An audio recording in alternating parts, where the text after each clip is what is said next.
My first week at Hartley Insurance started on a Monday in early October 2018, right when the leaves in Portland were turning that deep amber color that makes the whole city look like a photograph. After spending nearly a decade bouncing between temp jobs and retail positions since graduating high school in 2008, landing a permanent role with actual benefits felt like finally catching my breath.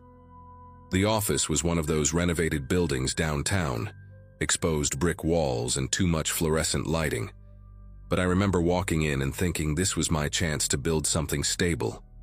My cubicle was on the third floor, wedged between a filing cabinet and a window that overlooked the parking garage.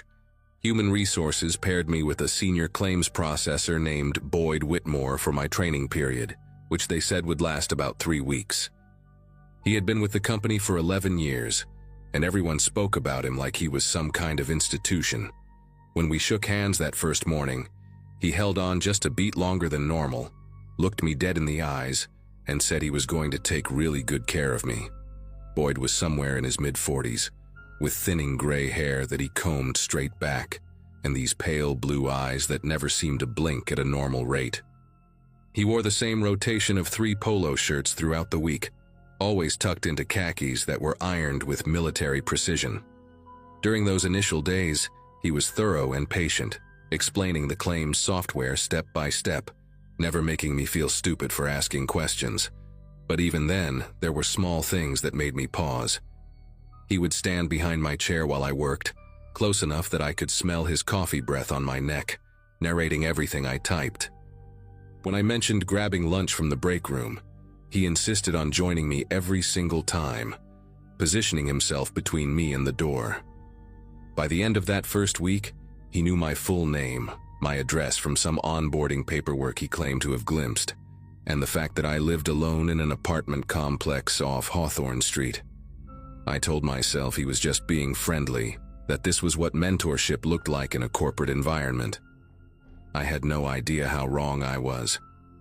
The second week is when things started to shift. Boyd began sharing personal details about his life that felt wildly inappropriate for a professional setting, let alone someone I had known for only 7 days. He told me about his divorce, which had happened 4 years prior, and how his ex-wife had taken everything from him, including his dignity. He described the empty apartment he went home to every night, the silence that greeted him when he unlocked the door, the way he sometimes forgot to eat dinner because there was no one there to remind him. These conversations always happened when we were alone, usually in the small conference room where he conducted my training sessions with the door closed. He would pause mid-explanation about a claims procedure, stare at some fixed point on the wall, and then launch into another confession about his loneliness. I tried to be sympathetic at first, offering the kind of vague, supportive statements you give to acquaintances going through a hard time. But then he grabbed my hand across the table one afternoon, squeezed it tight, and told me I was the only person who truly understood him. I pulled my hand back and made some excuse about needing to use the restroom. When I looked in the bathroom mirror, my face had gone pale, and there was this tight knot forming in my chest that would become a permanent fixture over the following weeks. After that incident, I started noticing how Boyd had positioned himself as a barrier between me and the rest of the office. Whenever someone stopped by my cubicle to introduce themselves, he would materialize within seconds, steering the conversation back to work or finding some reason to pull me away. A woman named Heather from accounting tried to invite me to a Friday happy hour during my 3rd week, and Boyd intercepted before I could even respond, telling her that I was still in training and needed to focus. He said it with this polite smile plastered on his face, but his tone left no room for argument. Heather gave me this look, eyebrows slightly raised like she was trying to communicate something without words. I wish I had paid more attention to that look. I wish I had followed her to her desk and asked what she knew about Boyd Whitmore that I clearly did not. By the end of October, my training period was officially over, but Boyd acted like nothing had changed. He still showed up at my cubicle first thing every morning with a cup of coffee made exactly the way I liked it, still insisted on eating lunch together, still found reasons to hover near my desk throughout the day. When I tried to politely decline his company, explaining that I needed to focus on my own workload now, his entire demeanor shifted. His face went blank for a moment, completely expressionless, and then he said something that still echoes in my head to this day. He called me his closest person, not his closest friend, not his work buddy, but his closest person, like I was somehow essential to his existence. He said it so matter-of-factly, like he was stating an obvious truth that I should have already known. I told him that was a really intense thing to say to a coworker, that we barely knew each other, and that I needed some professional distance. He just nodded slowly, that blank expression returning, and walked away without another word. I thought maybe I had finally gotten through to him. The next morning, I overheard Boyd talking to one of the senior managers near the coffee machine. I was walking past, and he did not seem to notice me, or maybe he did, and wanted me to hear. He was saying that he was worried about me, that I had been struggling emotionally since starting at the company, that I had confided in him about personal problems at home. He lowered his voice to this concerned whisper, and said he was the only support system I had right now. The manager, a man named Glenn who I had maybe spoken to twice, was nodding along sympathetically. I stood there frozen in the hallway, unable to process what I was hearing. Boyd was constructing an entire fictional narrative about me, painting himself as my caretaker, and me as some fragile mess who needed him. When I finally gathered myself enough to approach Glenn later that day, planning to set the record straight, he looked at me with this pitying expression and asked if everything was okay at home. Boyd had gotten to him first. Boyd had gotten to everyone first. I started keeping a written log of every interaction, every lie I overheard him tell, every time he showed up uninvited at my desk. My notebook filled up fast.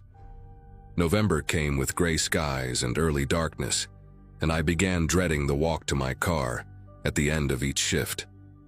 The parking garage was attached to the building, 4 levels of concrete and dim lighting, and the kind of echoing silence that amplifies every footstep. I always parked on the 3rd level because it was closest to the elevator, but now that familiar route felt different. One evening, about a week after I had set boundaries with Boyd, I walked out to my car and noticed him standing 3 rows away, leaning against a concrete pillar with his arms crossed. He was just standing there watching me, not approaching, not waving, just staring with those unblinking pale eyes. I fumbled with my keys, got into my Subaru as fast as I could, and locked the doors immediately. When I looked in my rearview mirror as I pulled out of the space, he was still there, still watching, still completely motionless. I told myself it was a coincidence, that maybe he had parked nearby and was just heading to his own car. But he did not move. He just stood there until I turned the corner and lost sight of him. It happened again the next night, and the night after that. Boyd would always be somewhere in the garage when I left, never in the same spot twice, but always positioned so that he had a clear view of my car. Sometimes he would be sitting on the hood of his own vehicle, a faded green sedan that looked like it had not been washed in years. Other times he would be standing near the stairwell exit, hands in his pockets, head slightly tilted like he was studying me. He never said anything, never approached, never acknowledged that what he was doing was deeply disturbing. It was always just that silent presence, that unwavering stare. I started varying my departure times, leaving 15 minutes early or staying an hour late, but somehow he always knew. No matter when I walked out to that garage, Boyd Whitmore would be there waiting.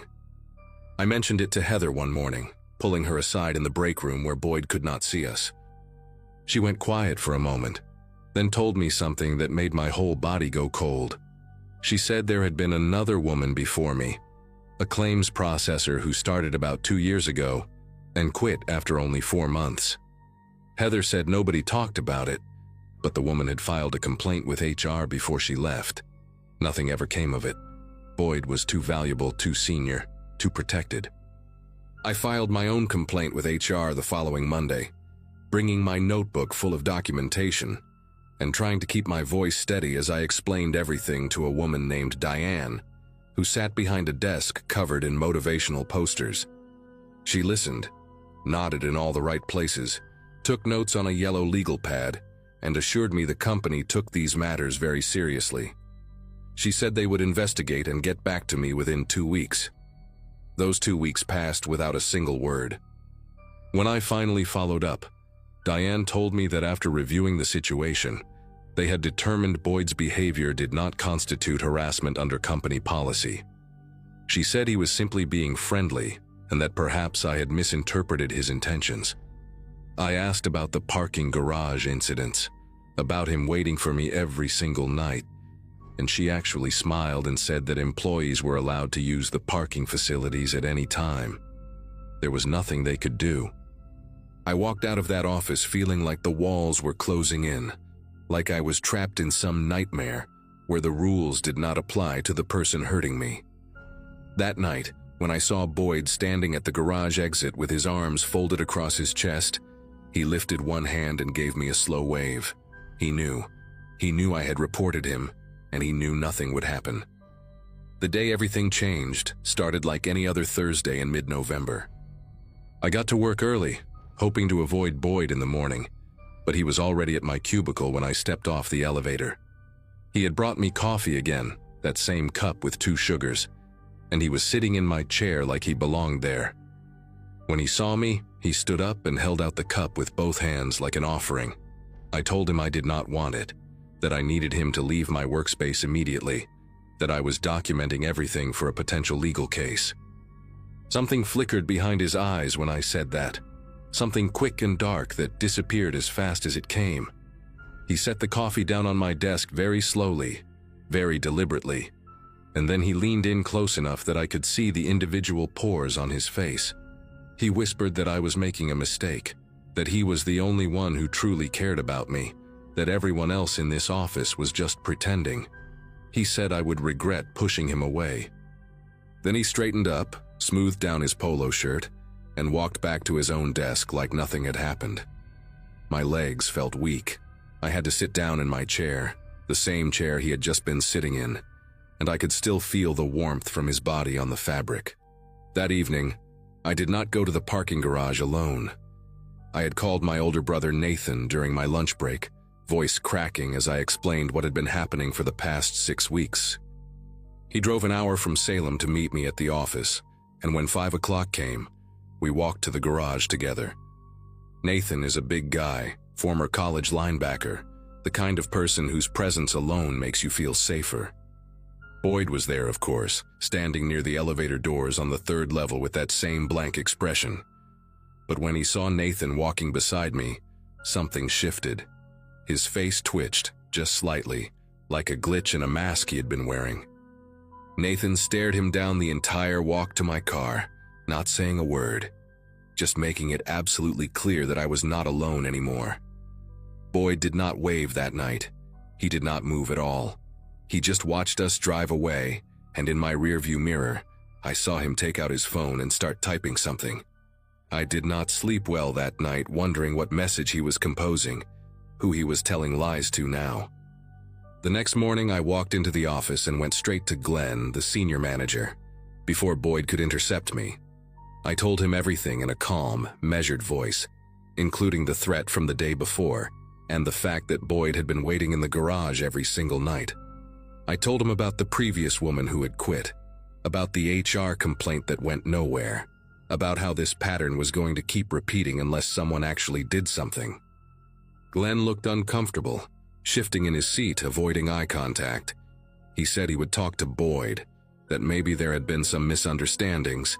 I told him that was not good enough, that I had already consulted with a lawyer and was prepared to take legal action against both Boyd and the company if this continued. That got his attention.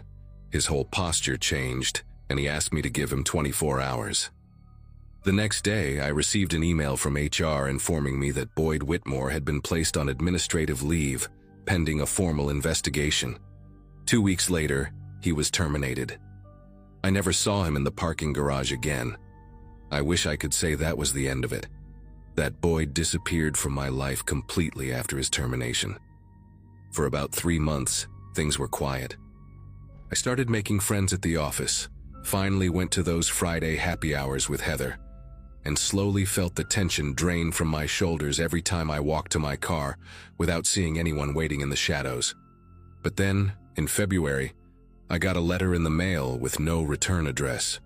Inside was a single photograph of me walking into my apartment building, taken from across the street. On the back, written in neat handwriting, were the words, "I still think about you." I called the police that same day and filed for a restraining order. The judge granted it after I presented my documentation, my notebook full of dates and incidents, the photograph, and a statement from Heather about the previous employee. Boyd violated the order once, showing up at a grocery store where I was shopping, standing at the end of the aisle just watching me. He was arrested, spent 3 days in jail, and after that, I never saw him again. I moved to a different part of the city 6 months later, got a new job at a smaller company, where I actually felt valued, and tried to rebuild some sense of normalcy. It has been almost 7 years now, and sometimes I still check my rearview mirror when I leave work. Sometimes I still feel a chill when a coworker stands too close or offers to bring me coffee. The thing that sticks with me most is not the fear, though that was real enough. It is the way everyone around me dismissed what was happening until I threatened to make it their problem. Boyd Whitmore spent 11 years at that company doing this to women, and nothing changed until lawyers got involved. I think about that other woman sometimes, the one who quit before me, and I wonder if she is okay, if she moved on, if she still looks over her shoulder in parking garages. I tell this story now because I want people to understand that predators do not always look like monsters. Sometimes they look like helpful coworkers with coffee and encouraging sticky notes. Sometimes they wear khakis and polo shirts and speak so softly, you have to lean in close to hear them. Trust your instincts. Document everything. And do not let anyone make you feel crazy for protecting yourself.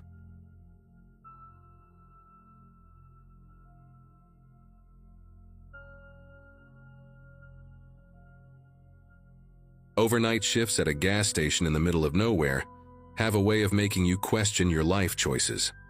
My graduating class from 2011 had scattered across the country chasing careers and dreams, while I found myself behind a counter in rural Ohio, selling cigarettes and energy drinks to truckers passing through on Route 42. It was early February, a Wednesday night so cold that the air itself seemed frozen, and the fluorescent lights above the pumps flickered every few minutes like they were trying to send a message. I worked at a place called Rusty's Quick Stop, though nobody named Rusty had owned it in decades. Now it belonged to some corporation out of Chicago that sent us paychecks and nothing else. My shift partner that night was a guy named Boyd Pittman, a wiry man in his early 40s with deep-set eyes and a patchy beard that never quite filled in right. Boyd had been working there longer than anyone could remember, and he had this habit of humming old country songs under his breath while he restocked the coolers. We got along fine, mostly because neither of us felt the need to fill the silence with meaningless chatter. The trouble started around 11:30, when a customer pulled up in a beat-up Chevy pickup with rust eating through the wheel wells. He was a heavy-set guy in a camo jacket, the kind of regular we saw every week buying the same pack of Marlboro Reds and a tall boy of Bud Light. I was in the back doing inventory when I heard voices rising at the front counter. Not shouting exactly, but that tense, clipped tone people use right before things go sideways. By the time I came through the storage room door, the customer was already leaving, slamming the glass door hard enough to rattle the whole frame.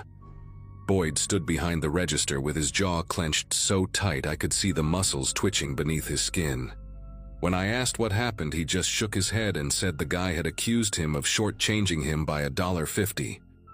It seemed like such a small thing at the time, the kind of minor friction that evaporates the moment the customer drives away. But Boyd kept staring at that door long after the taillights disappeared into the darkness, and something in his expression had shifted in a way I could not quite name. For the next hour, Boyd seemed to retreat into himself. He wandered between the aisles, straightening products that did not need straightening, adjusting candy bars so their labels faced forward with an almost obsessive precision. I tried to make small talk a few times, asked if he wanted me to grab him a coffee from the machine, mentioned that the weather was supposed to warm up by the weekend, but he barely acknowledged me.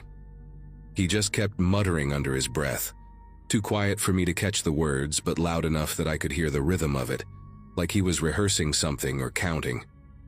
Around 12:15, a couple stopped in to use the restroom and grab some snacks for the road, and Boyd refused to ring them up. He just stood there behind the counter staring at a spot on the wall while I apologized and handled the transaction myself. The woman gave me a look that said, "What's wrong with him?" And I shrugged like it was no big deal, even though my pulse had started to pick up in a way I did not like. After the couple left, Boyd announced he was going to the storage room to check on something.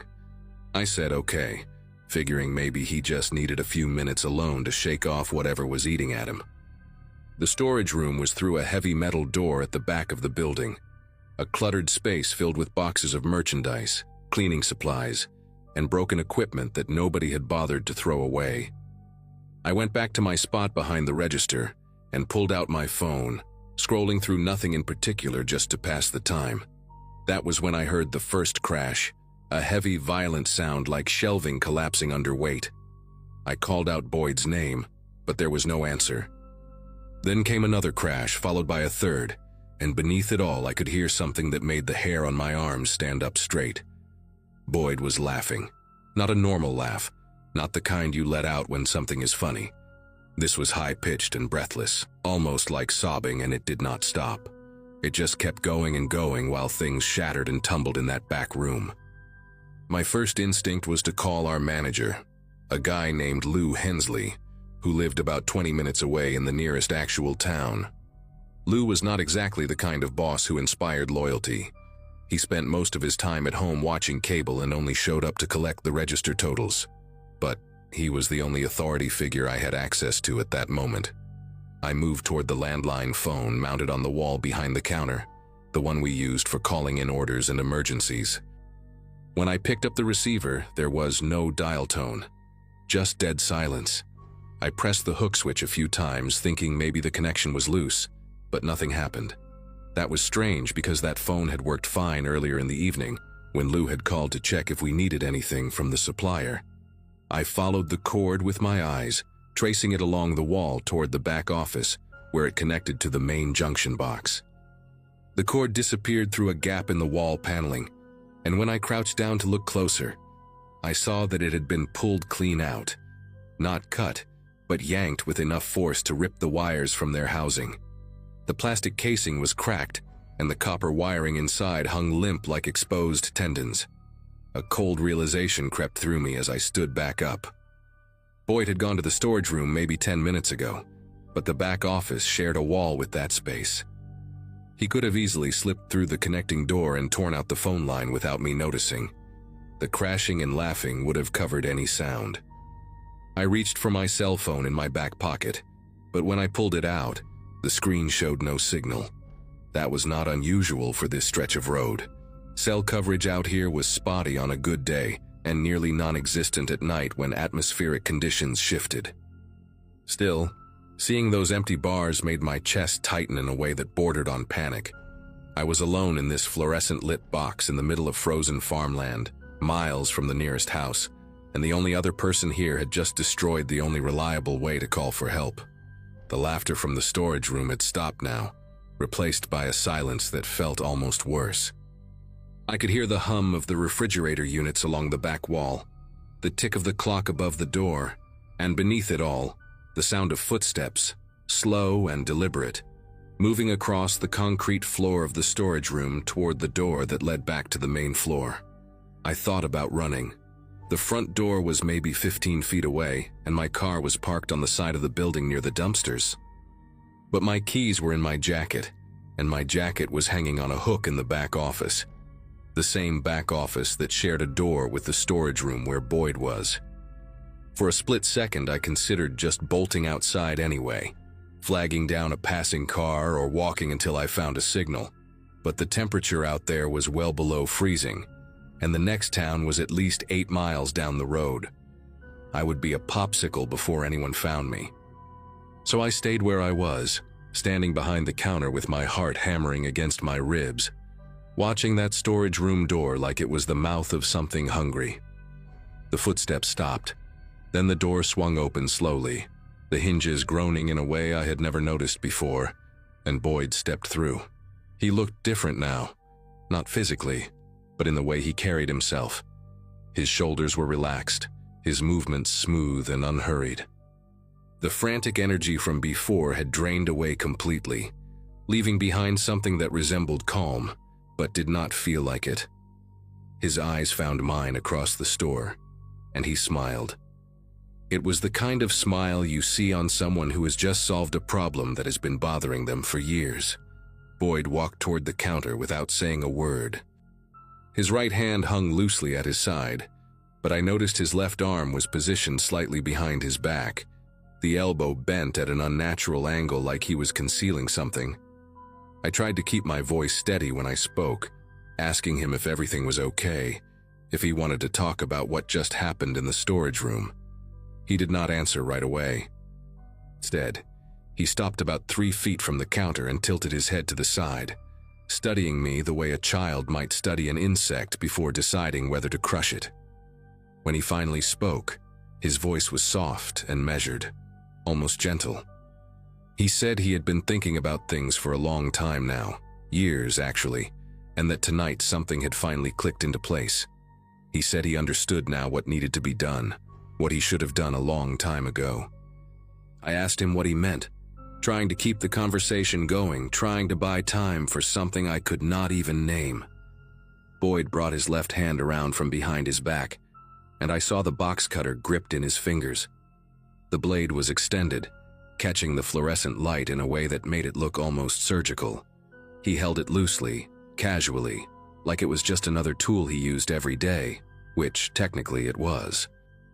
We used those box cutters to open shipments, to slice through packing tape, to break down cardboard. But the way Boyd looked at it now made it clear he had something else in mind entirely. I kept the counter between us, my mind racing through every possible option. There was a baseball bat under the register.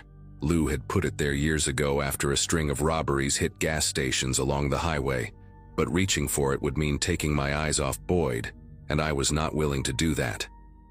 Instead, I started talking. I told Boyd that whatever was going on, we could figure it out together. I reminded him that we had worked side by side for almost 2 years without any problems, that I considered him a decent guy, that I did not want to see him throw his life away over some customer who was not worth the trouble. Boyd listened with that same unsettling patience, the box cutter turning slowly between his fingers like a nervous habit. When I finished, he let out a long breath through his nose and shook his head like I had missed the point entirely. He said this was not about the customer. It was never about the customer. That man had just been the final piece of a puzzle Boyd had been assembling in his head for longer than he could remember. He talked about feeling invisible his whole life, about giving everything to jobs and people who never gave anything back, about waking up every morning knowing that nothing he did would ever matter to anyone. His voice stayed calm the whole time, almost philosophical, and that was what scared me more than anything. This was not rage. This was something that had been thought through, rationalized, accepted. Boyd took a step closer to the counter, and I instinctively stepped back until my shoulders hit the cigarette display behind me. He noticed the movement and stopped, tilting his head again with what looked almost like curiosity. He asked if I was afraid of him, and I did not see any point in lying. I told him yes, I was terrified. Something flickered across his face then, just for a moment, like my honesty had surprised him. He lowered the box cutter slightly, not putting it away but letting his arm relax at his side. He said he was not going to hurt me. That was not what tonight was about. He said there was someone else, someone who deserved what was coming, and once he took care of that, everything would finally balance out. I asked who he was talking about, and Boyd's expression hardened into something distant and cold. He mentioned a name I did not recognize. His ex-wife, he explained, who had taken his kids and moved to Indiana 3 years ago. He said she was the reason he had ended up in this dead-end job, the reason he had nothing left, the reason he woke up every day feeling like a ghost walking through a world that had already forgotten him. He was going to drive to her house tonight after our shift ended, and he was going to make sure she understood exactly how much pain she had caused him. The way he said it, so matter-of-fact and certain, made me realize that Boyd was not having a breakdown. He had already broken, probably a long time ago, and what I was seeing now was just the final crack spreading through the surface. I knew I had to do something. If Boyd walked out that door and drove to Indiana, someone was going to die. Maybe his ex-wife, maybe his kids if they got in the way. Maybe Boyd himself when the police caught up with him. And I would have to live with knowing I stood there and let it happen. So I did the only thing I could think of in that moment. I lied. I told Boyd I understood how he felt, that I had been through something similar after my own father walked out on our family when I was a kid. I told him that hurting his ex-wife would not fix anything. It would just mean his children would grow up knowing their father was a murderer, and they would hate him for it the same way I hated my dad for abandoning us. None of it was true. My parents were still married, still living in the same house in Columbus where I grew up. But I watched Boyd's face as I spoke, searching for any crack in that terrifying composure, and I saw something shift behind his eyes. He was listening. Really listening. I kept going, making up details about sleepless nights and therapy sessions, and the long road to forgiving someone who had hurt me deeply. I told him that revenge was a door that only opened one way, and once you walked through it, you could never come back. Boyd stood there for what felt like hours, though it was probably only a minute or two. The box cutter was still in his hand, but his grip had loosened, and the blade was no longer pointed in my direction. He looked exhausted suddenly, like all the energy that had been fueling him had drained away at once. When he finally spoke, his voice was barely above a whisper. He said he was tired. So tired of being angry, of carrying all this weight, of waking up every day with nothing to look forward to except more of the same emptiness. I saw tears forming in the corners of his eyes, and for the first time that night, Boyd looked less like a threat and more like what he really was, a broken man standing at the edge of a cliff, trying to decide whether to jump. I asked him to put down the box cutter, and after a long pause, he set it on the counter between us. The metal clattered against the surface, and I let out a breath I did not realize I had been holding. I came around the counter slowly, keeping my movements calm and deliberate, and I picked up the box cutter and slid it into my back pocket. Boyd did not try to stop me. He just stood there with his arms hanging limp at his sides, staring at the floor like he had forgotten where he was. Around 1 a.m, a semi-truck pulled into the lot to refuel, and the driver came inside to pay. I used the opportunity to ask if I could borrow his phone, told him mine had died, and I needed to make an urgent call. He handed it over without asking questions, and I stepped outside into the freezing air and dialed 911. I explained the situation as calmly as I could. My coworker had experienced some kind of mental health crisis. He had made threats against his ex-wife, and I needed someone to come out here before he changed his mind and tried to leave. The dispatcher told me to stay on the line, and that officers were being sent from the county sheriff's office about 25 minutes away. When I went back inside, Boyd was sitting on the floor behind the counter with his knees pulled up to his chest, rocking slightly and humming one of those old country songs he always hummed during his shifts. He did not look up when I approached. He did not seem to notice anything at all anymore. I sat down on the floor a few feet away from him and waited, watching the parking lot through the glass doors for the flash of red and blue lights. Neither of us said a word. The fluorescent lights buzzed overhead, and somewhere outside, the wind howled across the frozen fields, and I remember thinking that this was the longest night of my entire life. The police arrived around 1:40, 2 cruisers pulling into the lot with their lights on but no sirens. They took Boyd away in handcuffs, though he did not resist. He just walked between the officers like a sleepwalker, his eyes empty and distant. One of the deputies stayed behind to take my statement, and I told him everything that had happened from the argument with the customer to the moment I called for help. He said I had probably saved at least 1 life that night, maybe more, and that I should be proud of how I handled things. I did not feel proud. I felt hollow and exhausted and deeply shaken in a way I had never experienced before. I quit working at Rusty's Quick Stop a week later, could not bring myself to go back to that building, to stand behind that counter, to look at the spot where Boyd had set down that box cutter. I heard later that he was admitted to a psychiatric facility downstate, that his ex-wife had been notified about the threats and had taken out a restraining order. I never saw Boyd again. Sometimes I still think about that night, about how close everything came to going wrong, about the lies I told to keep a broken man from destroying himself and everyone around him. I do not know if what I did was right. I just know that when the sun finally came up the next morning, everyone who was supposed to be alive was still breathing, and maybe that is the only thing that matters in the end.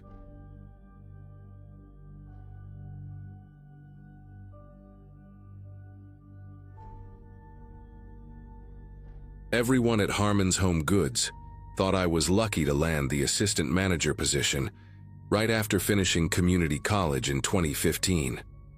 My mom kept telling her friends how proud she was, how her daughter was climbing the ladder at 23, while other kids from my graduating class were still figuring out what to do with their lives. The store sat in a small strip mall outside of Dayton, Ohio, sandwiched between a nail salon and a Chinese takeout place that always smelled like burnt sesame oil. Nothing glamorous, but the pay was decent, and the hours gave me enough time to take online classes toward my business degree. The store itself was one of those places that sold everything from picture frames to artificial plants, the kind of shop where middle-aged women spent Sunday afternoons browsing for things they did not really need. My manager, a heavy-set guy named Dennis who had been there for 15 years, trusted me enough to let me handle closing shifts alone most weeknights. It was quiet work, mostly restocking shelves and running the register for the few customers who wandered in after dinner. I liked the solitude, the hum of the fluorescent lights, the predictable rhythm of it all. That changed when corporate hired a new stock associate in early March. His name was Leonard Voss, and from the very first day, something about him made the air feel heavier. He was maybe 40, thin in a way that made his clothes hang loose on his frame, with pale blue eyes that never seemed to blink at the right moments. Leonard was polite to an almost uncomfortable degree, the kind of person who would hold a door open for you and then stand there smiling until you were completely through, watching the whole time. He spoke softly, always measuring his words like each one cost him something precious. The other employees found him odd but harmless, joking that he was probably just awkward from spending too much time alone, but I noticed things they did not. He started showing up 30 minutes before his shifts, sitting in his car in the parking lot with the engine off, just staring at the storefront. After closing time, when everyone else rushed to leave, Leonard would linger in the stockroom, rearranging boxes that did not need rearranging. Dennis said he was just dedicated, that we should be grateful someone actually wanted to work. I wanted to believe that. I really did. The Wednesday that everything fell apart started like any other closing shift. Dennis left around 6, patting me on the shoulder and reminding me to double-check the back door before I locked up. The evening crowd was thin, just a few regulars and a couple arguing over which lampshade matched their couch better. Leonard clocked in at 4, but was already there when I arrived at 3:30. Leaning against the wall near the employee entrance with a cup of gas station coffee in his hand. He smiled when he saw me, that slow, careful smile that showed too many teeth, and said something about how the weather was getting warmer. I nodded and walked past him quickly, pretending I needed to check something on my phone. By 8, the store was empty except for the two of us. I told Leonard he could head out early since we were dead, but he shook his head and said he wanted to help me organize the stockroom. His voice was calm, almost gentle, but there was something underneath it that made my chest tighten. I should have insisted, should have made up some excuse about needing to do inventory alone. Instead, I just shrugged and said sure, thinking maybe I was being paranoid about a guy who was simply trying to be helpful. The stockroom at Harmon's was a narrow maze of metal shelving units stacked with boxes of merchandise waiting to be unpacked. The lighting back there was harsh and uneven, casting long shadows that shifted every time you moved between the aisles. Leonard followed me in and immediately started straightening boxes on the lower shelves, humming something tuneless under his breath. I was reaching for a box of ceramic vases on a high shelf when my elbow caught the strap of his backpack, which he had left sitting on top of a crate near the door. The bag tumbled to the concrete floor and spilled open, scattering its contents in a messy arc across the ground. Pens, a water bottle, some crumpled receipts, and then a manila folder that slid out and fanned open, revealing a stack of papers covered in official-looking print. I crouched down to help gather everything, already apologizing, when my eyes caught a photograph paper-clipped to one of the documents. It was a woman, maybe early 30s, with shoulder-length brown hair and a nervous smile. Below the photo, in bold capital letters, were the words, "Restraining Order," followed by a case number and a date from 2016. My hands went cold and I felt the air leave my lungs, but I kept my face neutral, shoving everything back into the folder without looking at it again. I handed Leonard his backpack and forced a laugh, saying something about how clumsy I was, how I was always knocking things over. He took the bag from me slowly, his fingers brushing against mine for just a second too long. When I looked up at his face, the polite mask he always wore had slipped, just slightly, like a picture frame hanging crooked on a wall. His pale eyes studied me with an intensity that made my skin prickle, searching my expression for something I was desperately trying to hide. He asked me if I saw anything interesting in there, his voice still soft but with a new edge to it, like a knife wrapped in velvet. I shook my head and told him I was not paying attention, that I just grabbed everything and stuffed it back in. For a moment, neither of us moved. The fluorescent lights above us buzzed and flickered, and I became painfully aware of how far we were from the front of the store, from the windows, from anyone who might walk by and see us. Then Leonard smiled again, but this time it did not reach his eyes. He said it was fine, that he appreciated me helping him pick everything up, and he zipped the backpack closed with slow, deliberate movements. After that, the atmosphere in the store shifted into something I cannot quite describe. It was like the air had thickened, like every shadow in my peripheral vision was watching me. Leonard did not go back to organizing the stockroom. Instead, he followed me out onto the sales floor and stayed within 15 feet of me no matter where I went. When I walked to the register to count the drawer, he appeared at the end of the aisle, pretending to straighten a display of picture frames. When I moved to the home decor section to fix a fallen sign, he was suddenly there too, examining a set of candles like they were the most fascinating things he had ever seen. I tried to tell myself it was coincidence, that the store was small and we were bound to cross paths. But every time I turned around, there he was, those unblinking eyes locked onto me with a patience that felt predatory. Around 9:30, he finally spoke again. He was standing near the greeting card section, maybe 10 feet away from me, and he asked in that measured voice of his whether I thought people trusted too easily these days. I pretended not to hear him at first, hoping he would let it go. He did not. He repeated the question, slower this time, and added that some people just hand over their trust to strangers without ever stopping to wonder if they should. I mumbled something about how I guessed that was true, trying to keep my voice steady while my heart slammed against my ribs like it was trying to escape. Leonard nodded slowly, as if I had just confirmed something he already knew. He took a few steps closer, close enough that I could smell the stale coffee on his breath and see a small scar on his chin I had never noticed before. He told me he used to work at a department store up in Michigan, a place called Burgers that went out of business a few years back. Said he had a coworker there, a young woman named Heather who was a lot like me. Friendly, hardworking, always willing to close alone because she thought it made her look dedicated. His voice dropped lower when he said her name, almost tender, and something about the way he lingered on those two syllables made my stomach turn. I asked him what happened to her, the question slipping out before I could stop it. Leonard tilted his head to one side, studying me the way a cat studies a mouse that has wandered too far from its hole. He said he was not sure, that she stopped showing up to work one day and nobody ever heard from her again.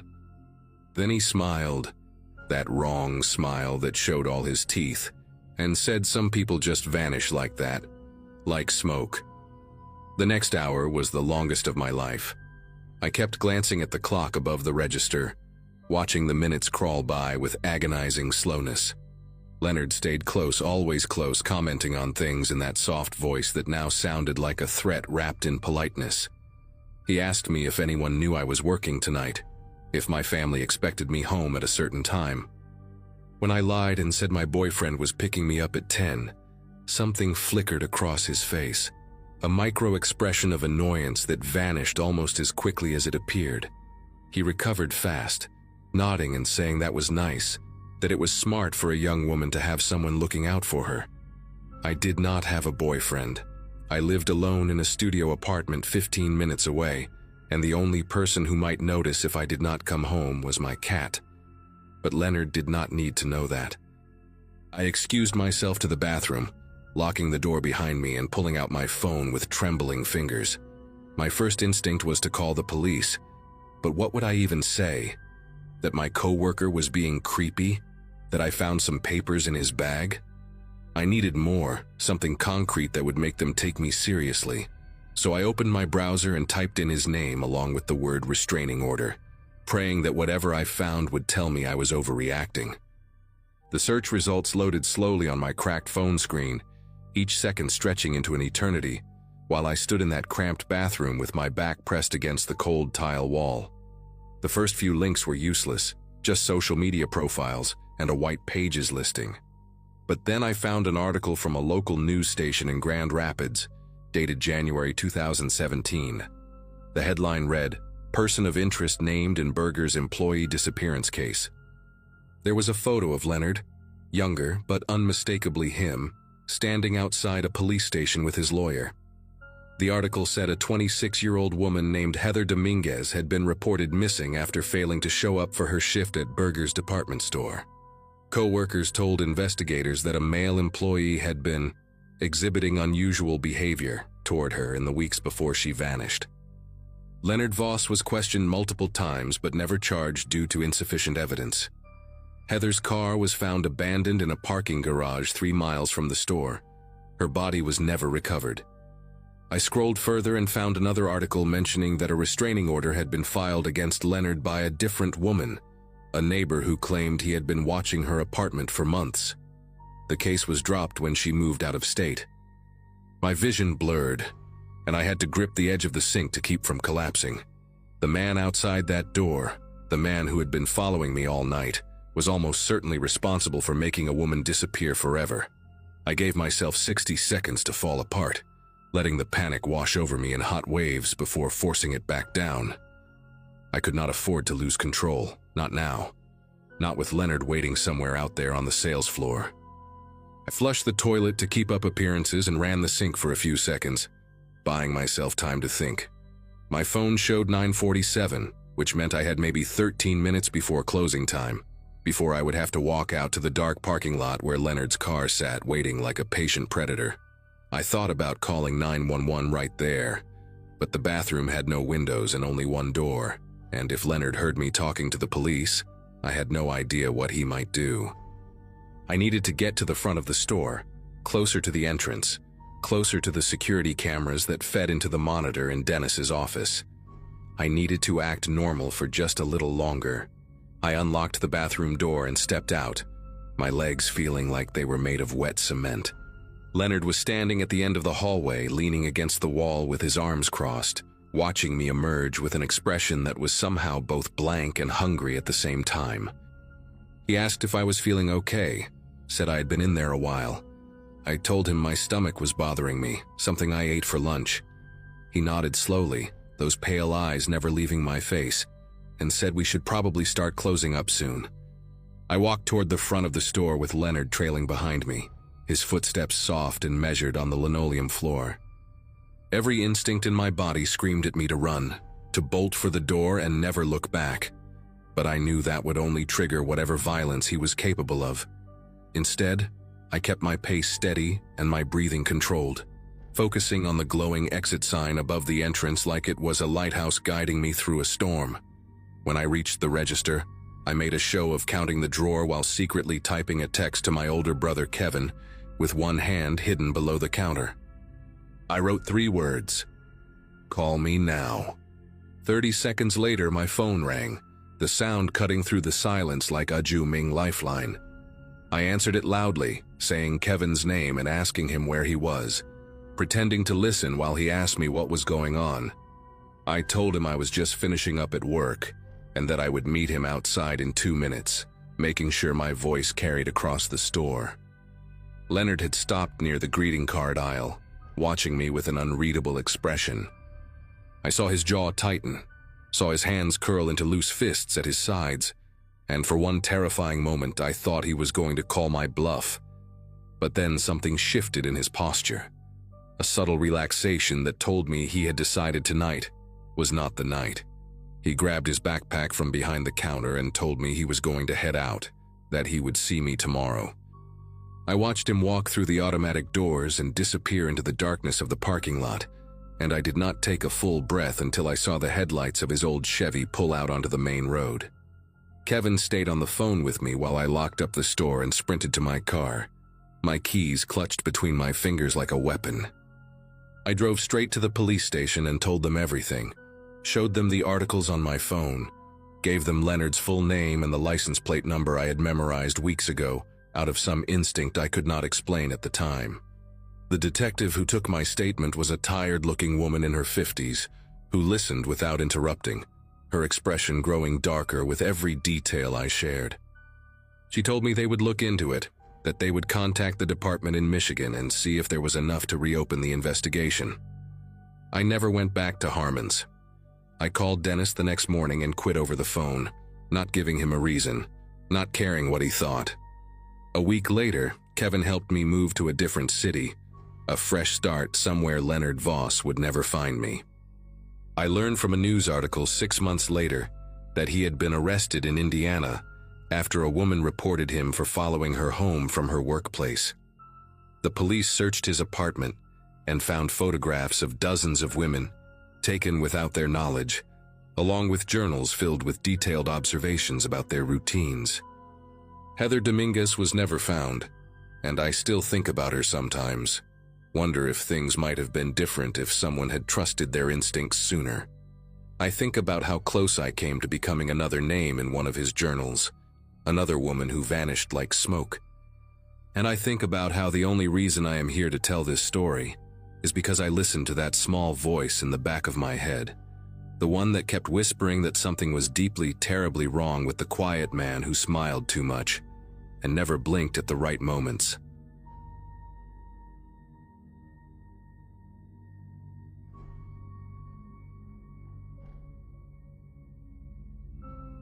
Night shift at Holbrook Distribution Center paid better than anything else I could find after dropping out of college my sophomore year. My parents had graduated in the class of '89, both of them, and here I was stacking boxes in a warehouse outside of Portland while my younger sister finished her nursing degree. It was humbling, sure, but the work was steady and the people mostly kept to themselves. I had been there about 8 months when Curtis Beale transferred from the morning crew to our shift. He was one of those guys who stood a little too close when he talked, always finding reasons to hover near my station in the picking area. At first I thought he was just lonely, new to the shift, no friends yet, probably nervous. He had this habit of laughing at things that were not funny, this dry chuckle that came half a second too late. I made the mistake of being polite to him during my first week working alongside him, and I think he took that politeness as an invitation to something more. Curtis was probably somewhere in his mid-40s, with thinning hair he combed straight back, and these watery blue eyes that never seemed to blink enough. He wore the same rotation of 3 polo shirts under his safety vest, and he always smelled faintly of menthol cigarettes and cheap soap.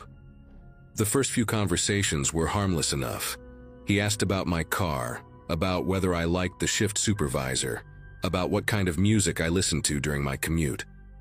I answered with short sentences, nothing personal, just enough to not seem rude.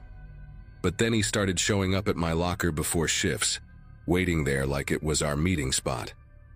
He would ask if I wanted to walk to the floor together, and when I said I needed to use the restroom first, he would still be there when I came back. My coworker Elise noticed before I did. She pulled me aside one night and said that Curtis had been asking other people questions about me, whether I had a boyfriend, where I lived, what my schedule looked like. I tried to create distance after that.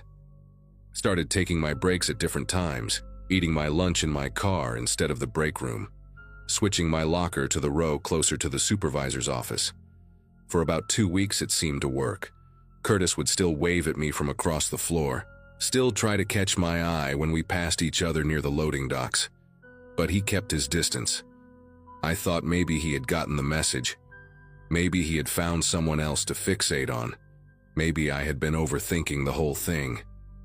Then came the night he sat down next to me in the parking lot. I was in my car with the windows cracked, eating a sandwich and scrolling through my phone, when the passenger door opened and he just climbed in. No knock, no asking permission. He sat down in my passenger seat like we had planned to meet there, like this was something we did every night. He had a bag of chips in his hand and he offered me some, smiling with those thin, colorless lips. And I was so stunned that I did not say anything for a full 5 seconds. I told him he needed to get out of my car. My voice came out smaller than I wanted it to, almost like a question instead of a demand. Curtis laughed, that same delayed chuckle, and said he just wanted to keep me company, said he noticed I always ate alone and that it made him sad to see. I repeated myself, louder this time, and something in his expression shifted. It was subtle, just a flicker behind his eyes, but I saw irritation there, maybe even anger. He held up his hands in mock surrender and said he was just trying to be friendly, that I did not need to be so hostile about it. Then he got out, slow and deliberate, and stood outside my window for a moment before walking away. He did not look back, but I watched him cross the parking lot in my rearview mirror, and I noticed that his hands were balled into fists at his sides.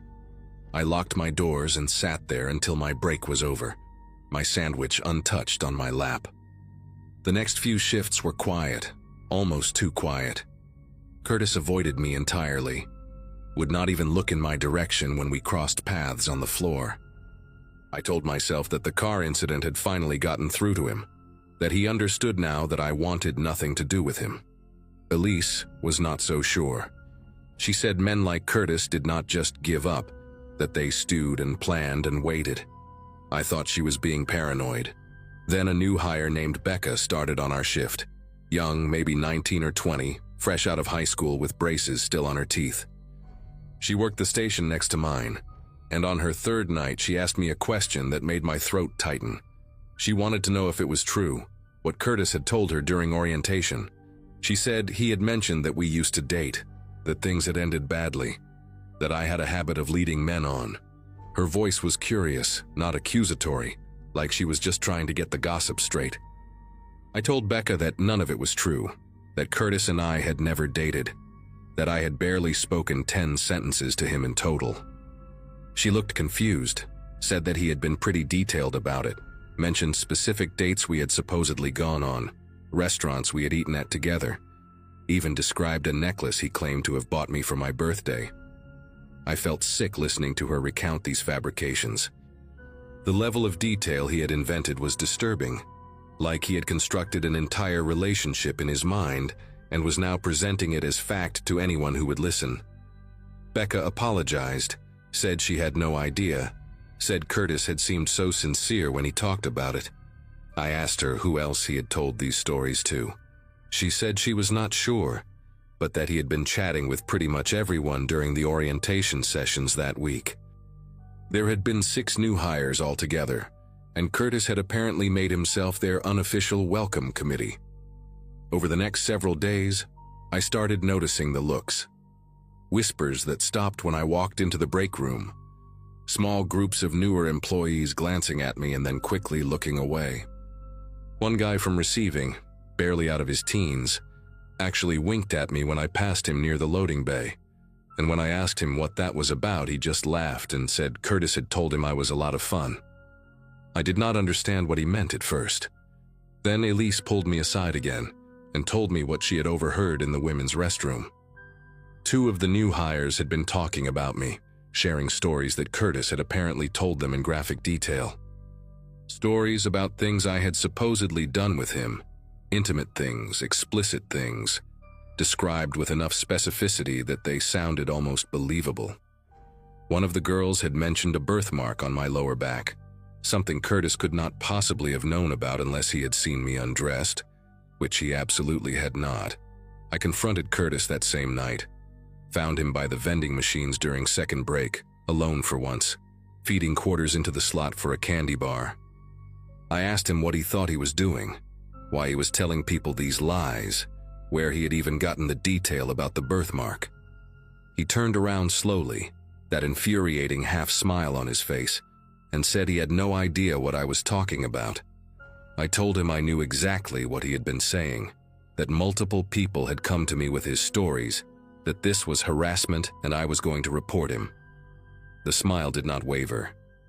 He leaned in closer, close enough that I could smell the menthol on his breath, and said that it was his word against mine, and that everyone already believed him. Then he said something that made my entire body go rigid. He described the birthmark again, its exact shape and location, and then he described something else, a small scar on my hip from a childhood bike accident, something not even my closest friends knew about. He said he had seen everything, and that I should be more careful about leaving my gym bag unattended in the locker room. I went straight to the shift supervisor after that conversation. His name was Gary Fonseca, a heavy-set man in his 50s who had been running the night crew for over a decade. I sat in his cramped office with the fluorescent light buzzing overhead and told him everything: the unwanted attention, the invasion of my car, the fabricated stories, the intimate details Curtis could only have obtained by going through my personal belongings. Gary listened with his arms crossed, nodding occasionally, his expression unreadable. When I finished, he let out a long breath and said he would look into it, said he took these things seriously, said I should document everything from now on. But then he added something that made my heart sink. He said Curtis had been with the company for almost 15 years, that he had never had a single complaint against him, that some of the things I was describing sounded like misunderstandings.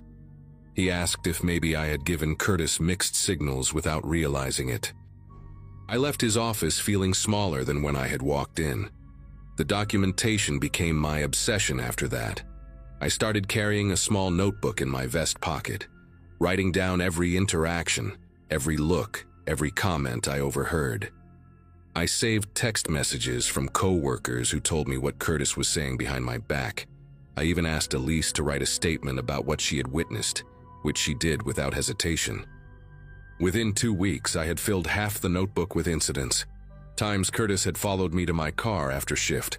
Times he had shown up in aisles where I was working alone. Times new employees had approached me with increasingly disturbing versions of his stories. The rumors had evolved by then. He was no longer just claiming we had dated. Now he was telling people we were still seeing each other in secret, that I was engaged to someone else but could not stay away from him, that I had begged him not to tell anyone about our arrangement. One of the newer guys asked me point blank if it was true that I had a thing for older men, and when I said absolutely not, he just shrugged and said Curtis had shown him pictures. That was when I knew I had to go above Gary. The pictures changed everything. I contacted corporate HR directly, sent them an email with scanned pages from my notebook, attached the written statements from Elise and 2 other coworkers who had come forward, and explained that my direct supervisor had dismissed my concerns. The response came faster than I expected. Within 48 hours, an HR representative named Claudia drove up from the regional office to conduct interviews. She spoke to me first, then to Elise, then to several of the newer employees who had heard Curtis spreading his stories. She also pulled the security footage from the parking lot, which clearly showed Curtis entering my vehicle without permission on the night he had climbed into my car. When she finally sat down with Curtis himself, the interview lasted almost 2 hours. I do not know exactly what was said in that room, but I know that when Curtis walked out, his face was the color of old newspaper. He did not look at anyone. He went straight to his locker, gathered his things, and left the building. Claudia told me later that the pictures he had been showing people were photos he had taken of me from a distance, candid shots of me walking to my car, bending over to pick something up, standing at my workstation. Nothing explicit, but invasive enough to constitute grounds for immediate termination. Curtis was fired that same week.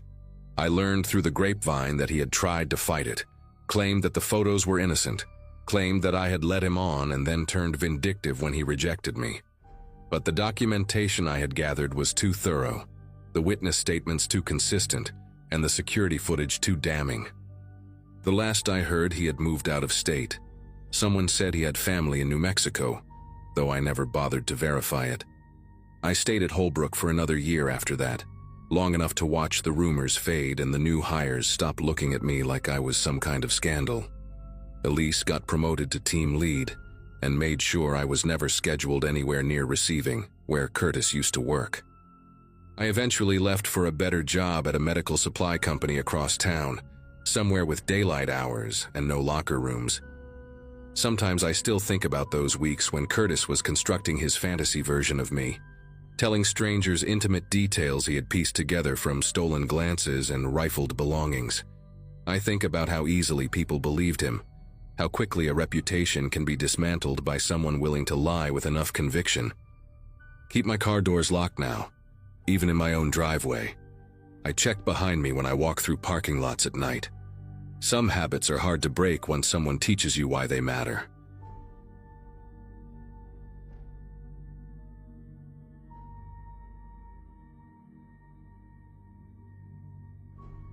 Friday nights at Bronco Burger were always chaos, but I had learned to love the rhythm of it. Orders flying, timers beeping, the smell of grease permanently embedded in my work shirts. My high school class graduated in 2015, and while most of my friends had moved on to office jobs or college degrees, I had climbed my way up from fry cook to shift supervisor at the busiest location in Albuquerque. It was not glamorous, but it paid the bills for my apartment and kept me busy enough that I did not have time to overthink my life choices. That particular Friday in March felt like any other, until a new hire named Curtis Weaver walked through the back door for his first closing shift. He was maybe a few years older than me, with a weathered look that suggested he had seen more than his share of rough nights. The hiring manager had brought him on last minute to cover a staffing gap, and I did not think much of it at first. Curtis kept his head down those first couple of hours, which I actually appreciated. New hires who talked too much usually burned the patties or forgot to restock the napkin dispensers. But there was something particular about the way he moved through the restaurant, always positioning himself away from certain spots. When I asked him to cover the drive-through window so Megan could take her break, he immediately suggested he could handle the grill instead. I figured maybe he just felt more comfortable with cooking than customer interaction. Some people are like that. But then I noticed he never walked past the front counter cameras when he could avoid it. He would take the long way around through the storage hallway just to get to the freezer. During his smoke breaks, he stood pressed against the brick wall in a spot where the parking lot cameras could not reach.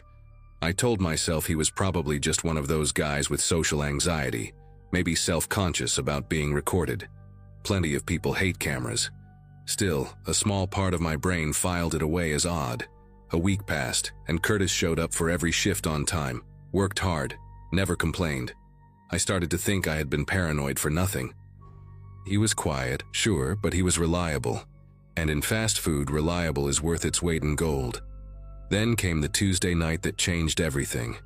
We were slammed until around 9, and after the rush finally died down, I headed to the break room to grab my energy drink from the mini fridge. The door was slightly open, and I pushed through without thinking. Curtis was sitting at the small table with his phone in his hands, and the second he saw me, he practically slapped the screen against his chest. His whole body went rigid, like a kid caught looking at something he should not be seeing. I put my hands up and laughed, told him to relax, I was just grabbing my drink. But I had already seen a flash of what was on his screen before he hit it. A news website, some kind of article with a mugshot photo at the top. He mumbled something about just checking the weather and shoved his phone into his pocket. I nodded, grabbed my drink and walked out. But the image stuck with me. A mugshot, a headline in bold red letters. Why would anyone react that way to a weather app? That night, after we locked up and I drove home to my apartment on Copper Avenue, I could not stop thinking about it. I kept telling myself it was none of my business. Maybe he had a family member in trouble with the law. Maybe he was reading about a friend. There were 100 innocent explanations. But something in the way his face had drained of color when he saw me, that was not embarrassment. That was fear. Real, animal fear. The kind you see in someone who thinks they have been caught. I barely slept that night, replaying the moment over and over in my head. The next few shifts, I watched Curtis more carefully. Not obviously. I did not want him to notice. But I paid attention. And that is when the questions started. It began small, almost casual. He asked me how often the Cisco truck came with supplies, and I told him Wednesdays and Saturdays, usually around 6 in the morning before we opened. He nodded like he was just making conversation. Then 2 nights later, while we were mopping the floors after close, he asked if the manager always counted the safe at the same time. I told him yeah, every night at 11:15, right before the final deposit. He laughed and said he was just curious about how things worked around here, wanted to understand the routine. But there was something behind his eyes when he asked, a sharpness that did not match the casual tone of his voice. I started keeping mental notes of every question he asked, and by the end of that week, the list had grown long enough to make my stomach turn. Thursday night was when things got worse. We were alone in the back, restocking the walk-in freezer, and Curtis leaned against the doorframe with his arms crossed. He asked me, real quiet, whether the back door alarm still glitched sometimes. I stopped what I was doing and looked at him, told him I did not know what he meant. He shrugged and said he had heard one of the other employees mention that the alarm on the emergency exit had a problem, that sometimes it did not go off right away when the door opened. I lied and told him they had fixed it months ago, that it worked fine now. He just nodded, but I could see the gears turning behind his eyes. He was testing me, trying to figure out if I knew something, or maybe trying to figure out if the building had a weakness he could exploit. When I got home that night, I locked my apartment door, sat on my couch, and finally typed his name into Google, Curtis Weaver. Nothing came up except some random LinkedIn profiles and a high school football coach from Tennessee. Whoever this guy was, Curtis Weaver was not his real name. I spent the next hour digging through everything I could find. I remembered the flash of that news article, the mugshot, the red headline. So I started searching for armed robberies in New Mexico from the past few months. Nothing matched. I expanded the search to neighboring states, Arizona, Texas, Colorado. That is when I found it. A news story from a local station in Las Cruces about an armed robbery at a sandwich shop 3 towns over from where I lived. 2 men had walked in just before closing, held the employees at gunpoint, and emptied the safe. One of the robbers had been caught a week later, but the other one had vanished. The article included a photo from the security camera, grainy but clear enough. The man in the image had the same narrow face, the same high cheekbones, the same way of holding his shoulders slightly hunched forward.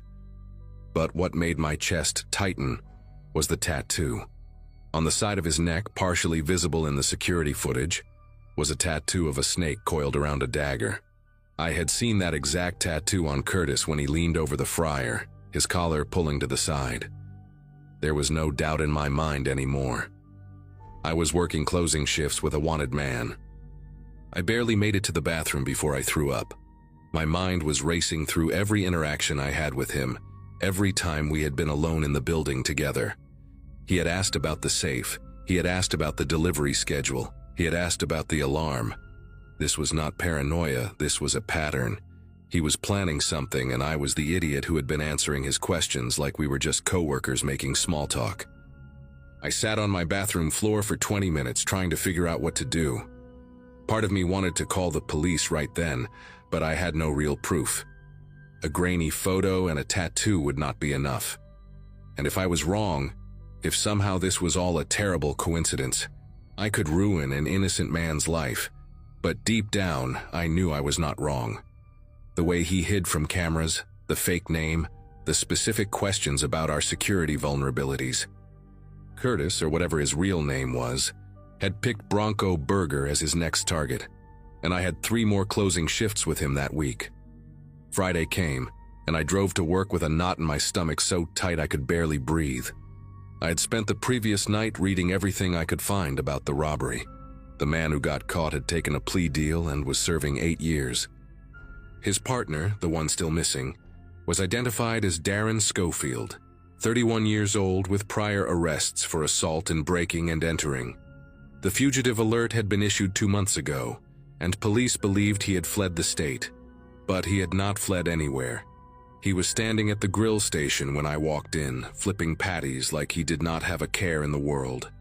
I clocked in, put on my headset, and tried to act normal.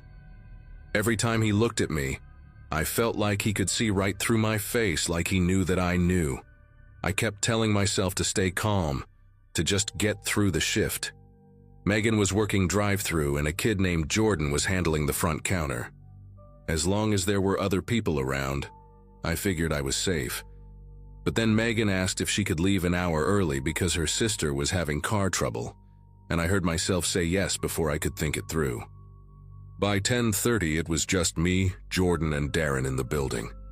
Jordan was 17, skinny, more interested in his phone than in any potential danger. He had no idea what was happening. I positioned myself near the front counter, close to the panic button we had installed under the register. After a string of robberies hit fast food joints across the city a few years back. I watched Darren from the corner of my eye as he wiped down tables in the dining area. He kept glancing at the clock on the wall, and every glance made my pulse spike higher. At 10:45, he walked toward the back of the restaurant, toward the manager's office where the safe was kept. I called out and asked where he was going. He turned around with this easy smile and said he was just grabbing more napkins from storage. But the napkin boxes were in the opposite direction, near the walk-in freezer. He knew that. I knew that. And in that moment, we both knew that the other one was lying. I made a decision right there. I told Jordan to take his break early, to go sit in his car for 15 minutes and call his girlfriend or whatever he wanted to do. The kid did not argue. He grabbed his phone and walked out the front door without a second thought. As soon as he was gone, I turned to Darren and told him we needed to talk. He stopped walking and faced me, his expression shifting from that fake casual smile to something harder, something colder. I told him I knew who he was. I told him I had seen the article about Las Cruces, and I had seen the fugitive alert with his real face on it. For a long second, neither of us moved. Then he took a step toward me, and I took a step back, my hand sliding under the counter toward the panic button. I told him that if he took one more step, I would press the button and the police would be here in 4 minutes. He stopped. His jaw tightened, and I could see the calculation happening behind his eyes, weighing his options, figuring out if he could reach me before I reached the button. I kept talking, kept my voice steady even though my heart was slamming against my ribs. I told him he could walk out the back door right now and disappear, and I would not press anything until he had a 5-minute head start. I did not want to be a hero. I just wanted to survive the night. He stared at me for what felt like an hour but was probably only 10 seconds. Then he laughed, this low, hollow sound that had no humor in it, and shook his head. He called me smart, said most people would have just kept their mouths shut and hoped for the best. Then he turned around, walked through the kitchen and pushed open the back door. The alarm went off, that high-pitched screech filling the empty restaurant, and I watched him disappear into the darkness of the parking lot behind the building. I waited until I could not see him anymore. Then I pressed the panic button anyway. The police showed up 11 minutes later and I told them everything. They put out an alert, searched the area, but Darren Schofield was gone. A detective told me I had done the right thing, that confronting him directly was dangerous but probably saved my life, and Jordan's too. I quit Bronco Burger 2 weeks later. I could not stand being in that building anymore, jumping every time the back door opened, flinching every time a new hire walked in. They caught Darren 4 months later in a motel outside of Tucson, trying to pull the same routine at a gas station. I read about it online and felt this strange mix of relief and lingering dread. Sometimes I still think about that moment when we stood there staring at each other, both of us knowing the truth. I got lucky that night. He decided I was not worth the risk, but I will never forget the look in his eyes when he was deciding, that cold, empty calculation, like he was measuring whether my life was worth more than his freedom. I hope I never see a look like that again.